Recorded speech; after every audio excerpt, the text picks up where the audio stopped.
लेते हैं अगली बड़ी खबर जो मिल रही है दिल्ली से, जहां पर बांग्लादेशी घुसपैठियों पर 2 महीने भारी होने वाले हैं। दिल्ली में घुसपैठियों की तलाश को लेकर जानकारी है कि दिल्ली में घुसपैठियों की तलाश के लिए सर्च ऑपरेशन चलाया जा रहा है। अवैध बांग्लादेशियों और रोहिंग्याओं पर यह एक्शन की खबर है, यानी कि जो अलग अलग हिस्सों में अवैध तरीके से रहने वाले लोग हैं उनके खिलाफ एक्शन होगा। सीमापुरी, शाहीन बाग, ये वो इलाके हैं जहां पर पुलिस के एक्शन की जानकारी मिल रही है। दिल्ली पुलिस अब दस्तावेजों को खंगाल रही है, जांच रही है।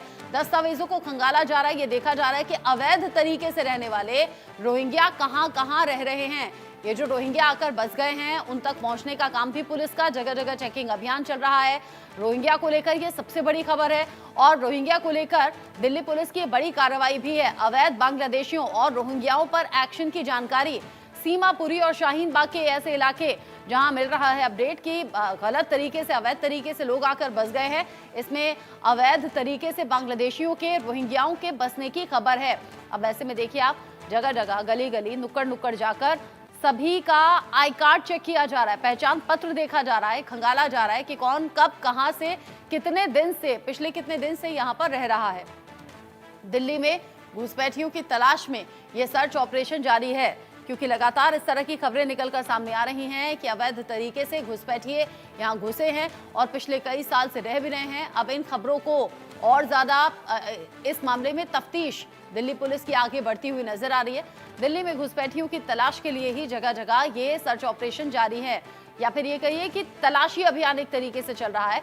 दिल्ली पुलिस दस्तावेजों की जांच कर रही है और ऐसे लोगों को तलाश रही है जो गलत तरीके से दिल्ली में आकर बस गए हैं, यानी कि अवैध तरीके से रहने वाले लोगों पर एक्शन अब होगा। अगले 2 महीने भारी हैं उन लोगों के लिए जो गलत तरीके से आकर यहां पर बस गए हैं अवैध तरीके से, यानी कि बांग्लादेशियों का परमानेंट इलाज करने की तैयारी है।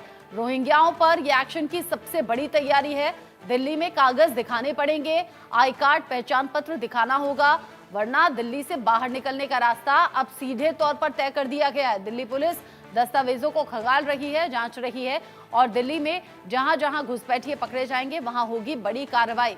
घुसपैठियों के खिलाफ एक्शन की तैयारी है। अब ऐसे में उन लोगों की टेंशन जरूर बढ़ गई है जिनके पास पहचान पत्र नहीं है और जो अवैध तरीके से दिल्ली में आकर बस गए थे। ये कुछ सीमापुरी के इलाके हैं, शाहीन बाग के आसपास का इलाका है जहां पर ऐसे अवैध तरीके से आए हुए घुसपैठियों के छिपने या फिर रहने की खबर है।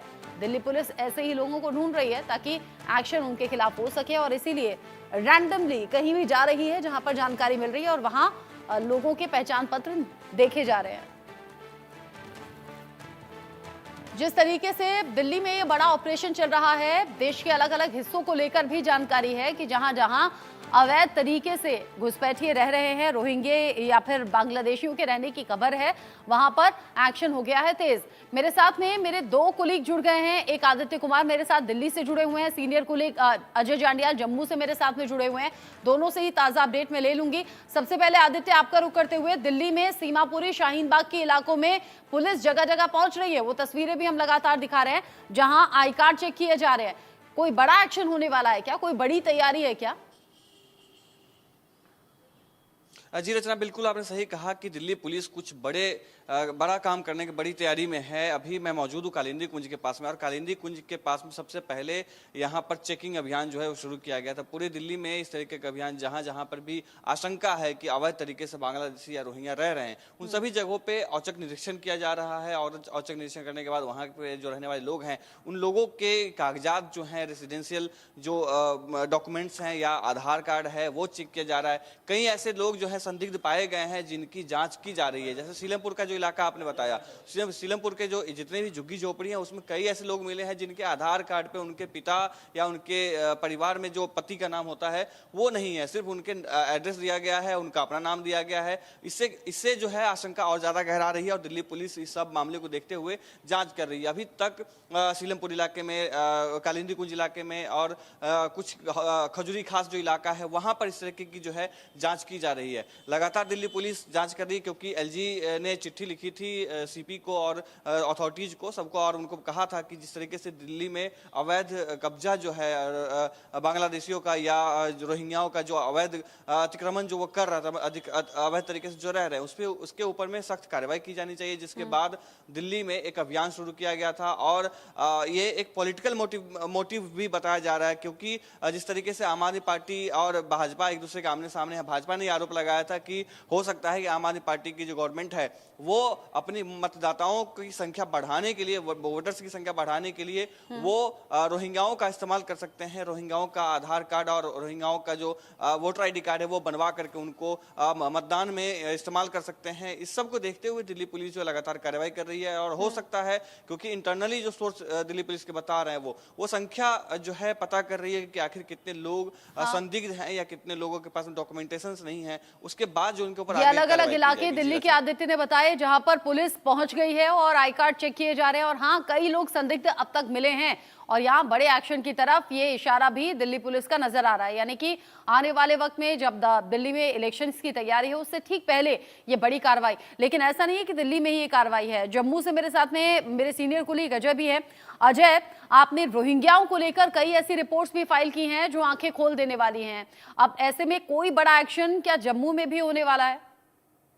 देखिए, बड़ा जरूरी हो जाता है। और अगर आप देखें तो पिछले कुछ दिनों में सबसे पहले जम्मू कश्मीर में ही रोहिंग्यास के खिलाफ कार्रवाइयों का सिलसिला शुरू हुआ। दरअसल हुआ क्या है कि जम्मू कश्मीर पुलिस ने जब कई मामलों में पाया कि रोहिंग्या जो हैं वो कई क्रिमिनल एक्टिविटीज में शामिल हैं, जो नारकोटिक्स की जो स्मगलिंग होती है उसमें शामिल हैं, कई रोहिंग्या जो हैं वो ह्यूमन ट्रैफिकिंग के मामले में शामिल हुए हैं, उन्होंने आधार कार्ड नकली बनाए हुए हैं, उन्होंने जब जांच में पाया गया कि उन्होंने कई दस्तावेज बनाए हैं। इतना ही नहीं, जो यहाँ पर जम्मू कश्मीर में महिलाएं हैं उनको यहाँ पर बेचा जाता है, अलग अलग जगह पर उनकी शादियां जो है जम्मू कश्मीर में अलग अलग लोगों से हुई हैं। उसके बाद जम्मू कश्मीर पुलिस जो है वो कहीं ना कहीं एक्टिव हुई है, और एमएचए ने खास हिदायतें दी हैं कि रोहिंग्यास को यहाँ से कहीं ना कहीं एक जगह पर रिस्ट्रेन किया जाए और उसके बाद इनको वहां से निकालने की तैयारी है। अब देखिए होता क्या है, जम्मू कश्मीर जो पिछले 3 दशकों से ज्यादा समय से इस चीज को झेल रहा है, जिसमें रोहिंग्या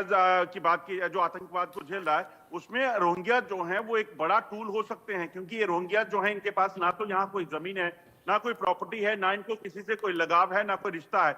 ऐसे में एक टूल की तरह अगर इसका इस्तेमाल पाकिस्तान करे तो आप सोचिए कि इनको तो आइडेंटिफाई करना भी मुश्किल हो जाएगा, ये कौन है, कहां से आई हैं, अगर ये किसी टेरर एक्टिविटी में शामिल हो जाते हैं, इसकी आशंका जो है वो जताई जा रही है। तो इसी के चलते बड़ी कार्रवाई हुई हैं, इनके दस्तावेज खंगाले गए, इनको आइडेंटिफाई करके इनको होल्डिंग सेंटर्स में रखने की तैयारी की जा रही है, और इनके बिजली पानी के कनेक्शन भी पिछले दिनों जो है वो सरकार ने काटे, ताकि किसी भी तरीके से इन लोगों को जो है यहाँ से निकाला जाए। हालांकि बिजली पानी के कनेक्शन टेक्निकली कहा जाए तो जो उन प्लॉट के होल्डर्स थे उनके काटे गए थे, और अब सिलसिला जो चल रहा है उसमें एक तैयारी की गई है कि इनको जल्द से जल्द इनको होल्डिंग सेंटर में पहुंचाया जाए, ताकि किसी भी तरीके से जो खतरा है उसे टाला जा सके। अजय, यानी कि आपकी बात का मतलब मैं ऐसे निकालूं कि इनके पास पाने के लिए कुछ नहीं, खोने का कोई गम नहीं, और इसीलिए रिस्क लेने के लिए तैयार रहते हैं।